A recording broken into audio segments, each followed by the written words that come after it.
너희는 믿지 않는 자와 멍에를 함께 매지 말라. 의와 불법이 어찌 함께하며 빛과 어둠이 어찌 사귀며 그리스도와 벨리알이 어찌 조화되며 믿는 자와 믿지 않는 자가 어찌 상관하며 하나님의 성전과 우상이 어찌 일치가 되리요. 우리는 살아계신 하나님의 성전이라. 이와 같이 하나님께서 이르시되 내가 그들 가운데 거하며 두루 행하여 나는 그들의 하나님이 되고 그들은 나의 백성이 되리라. 그러므로 너희는 그들 중에서 나와서 따로 있고 부정한 것을 만지지 말라.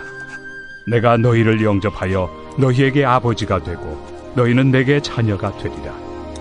전능하신 주의 말씀이니라 하셨느니라. 그런즉 사랑하는 자들아, 이 약속을 가진 우리는 하나님을 두려워하는 가운데서 거룩함을 온전히 이루어 육과 영의 온갖 더러운 것에서 자신을 깨끗하게 하자. 마음으로 우리를 영접하라. 우리는 아무에게도 불의를 행하지 않고 아무에게도 해롭게 하지 않고 아무에게서도 속여 빼앗은 일이 없노라. 내가 이 말을 하는 것은 너희를 정죄하려고 하는 것이 아니라 내가 이전에 말하였거니와 너희가 우리 마음에 있어 함께 죽고 함께 살게 하고자 함이라. 나는 너희를 향하여 담대한 것도 많고 너희를 위하여 자랑하는 것도 많으니 내가 우리의 모든 환난 가운데서도 위로가 가득하고 기쁨이 넘치는도다.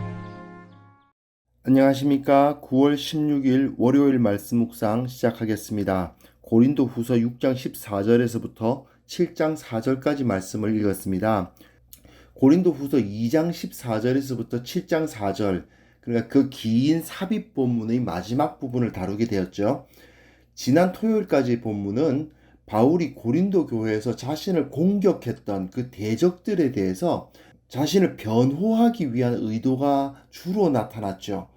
그 대적들은 아마도 예수님을 믿는다고는 하지만 유대교를 버리지 못하고 할례도 받아야 된다, 율법의 규정도 그대로 지켜야 된다고 주장했던 사람들, 그러면서도 자기들이 정통 유대인들이라는 사실을 자랑하면서 이방인 교회를 가르치려 들었던 사람들일 것입니다.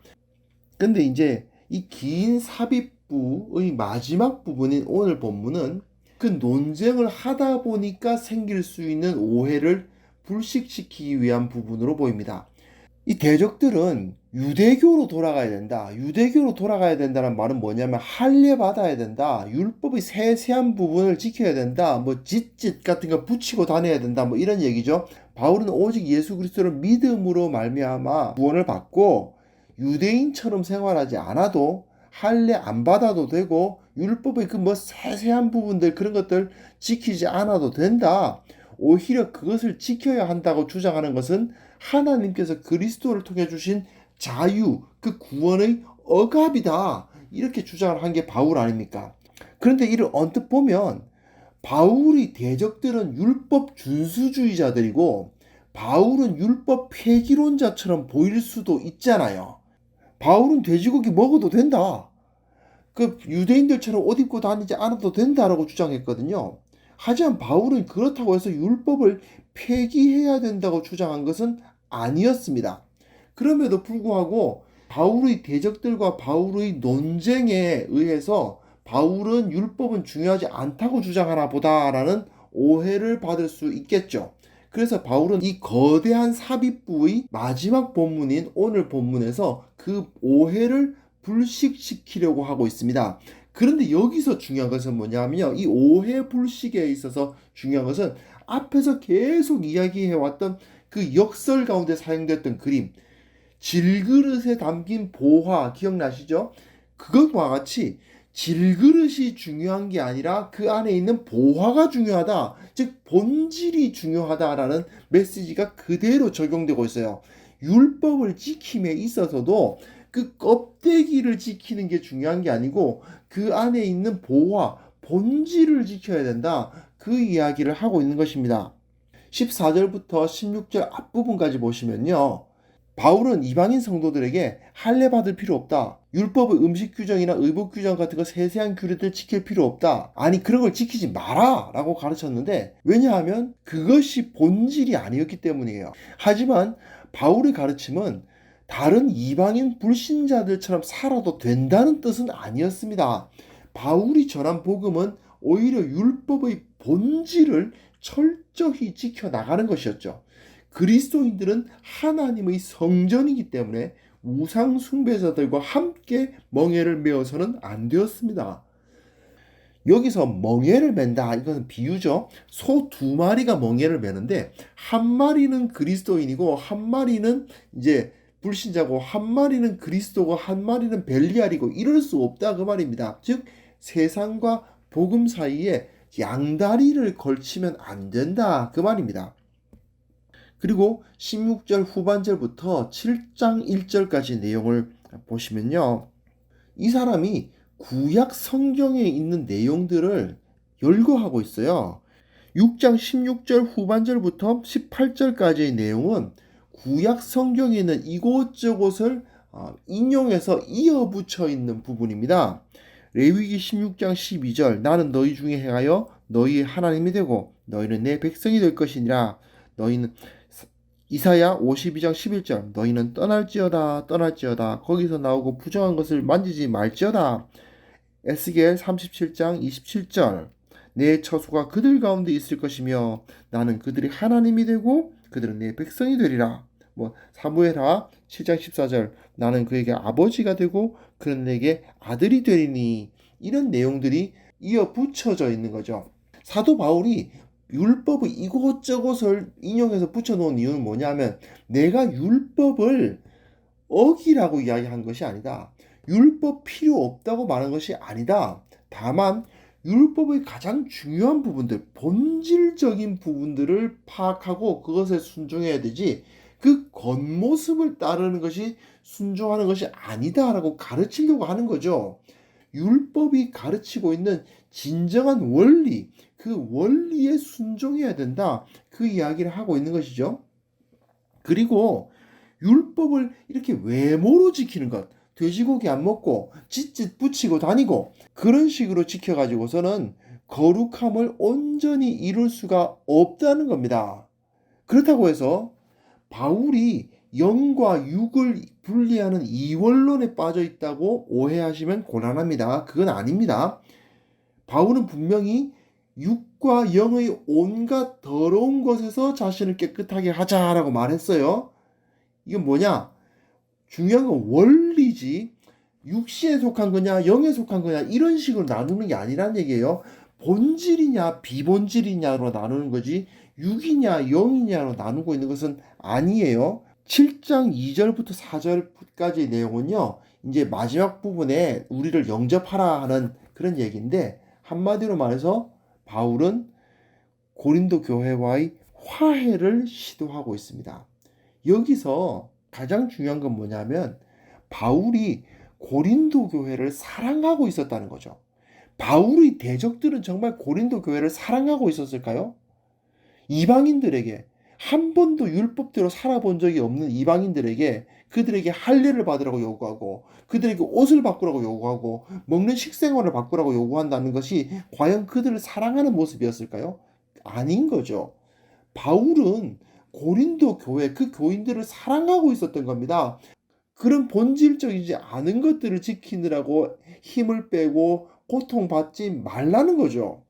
자신은 아주 당당하게 이렇게 이야기하는 거죠. 나는 너희 교회에서 정말 부끄러울 것이 없는 사역을 했다. 내가 너희들로부터 생활비 한 푼 받은 적이 없고 너희들과 함께 죽고 너희들과 함께 살기를 원했다.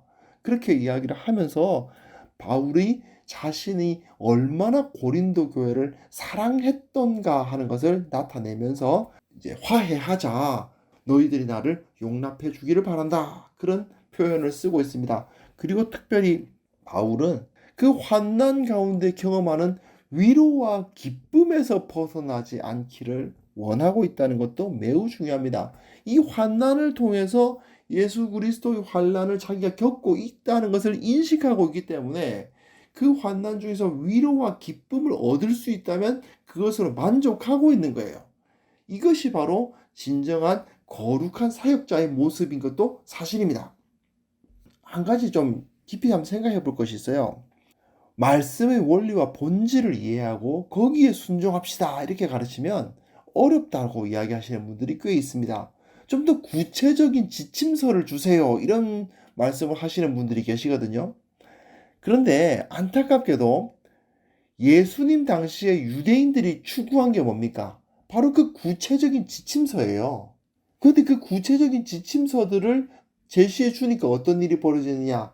그것들이 사람들의 자유를 박탈하는 껍데기가 되어버려요. 안식일에는 얼마만큼의 거리를 걸을 수 있는가? 안식일에는 손에 손수건을 들고 걸어도 되는가 안 되는가? 안식일에 닭이 알을 낳았을 때 그 알을 꺼내도 되는가 안 되는가? 뭐 이런 거. 그런 지침서들을 내렸던 것이 바로 유대인이에요. 왜냐?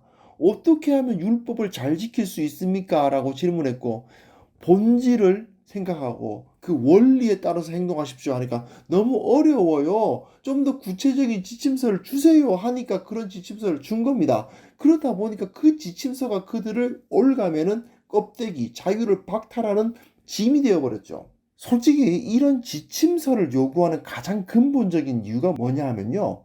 하나님 앞에 독대해서 진지한 신앙의 고민을 하기 싫기 때문이에요. 기도의 자리에서 씨름하기 싫으니까 답을 주세요. 정답을 주세요. 이렇게 요구하는 거예요.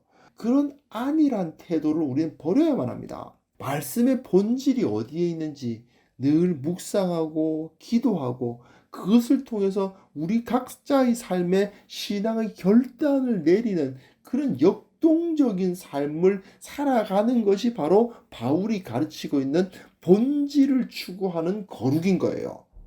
원리는 다 압니다. 원리가 뭡니까? 하나님을 사랑하고 이웃을 사랑하는 거죠.